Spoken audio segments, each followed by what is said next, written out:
Hi friends, today is day 35 of நான் fit ஆக போகிறேன் 100 day challenge. Early morning ride to office இருக்கே. Atmosphere செம்ம ஃப்ரெஷ். என் சன்ரைஸை பார்த்து உடனே என் மைண்டில் ஒரு பேக்ரவுண்ட் மியூசிக் ஓட ஆரம்பிச்சிருச்சு. நான் ஒரு கவிஞன் மாதிரியே ஃபீல் பண்ணேன். ஈவினிங் ஆஃப்டர் ஒர்க் ஸ்ட்ரெயிட்டாக சாய்பாபா டெம்பிளுக்கு போனேன். But surprise, temple closed. 1 ஹவருக்கு அப்புறம் டோர்ஸ் ஓப்பன் ஆச்சு. Finally Baba darshan. Worth it.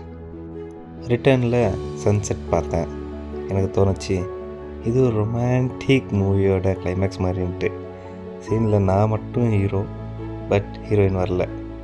So தனியாக என்ஜாய் பண்ணிட்டு கொஞ்சம் ஃபன், கொஞ்சம் பியூட்டிஃபுல்லான நேச்சர். அப்புறம் போனஸாக கணேஷ டெம்பிளுக்கு ஒரு விசிட். அதே ஸ்பிரிச்சுவல் எனர்ஜியோட ஒர்க் அவுட் டைம் சூப்பர் ஈஸியாக போச்சு. 42 புஷ்அப்ஸ், ஸ்குவாட்ஸ், க்ரன்ச்சஸ் எல்லாம் செம்ம ஸ்மூத்தாக இருந்துச்சு. Done for today. See ya.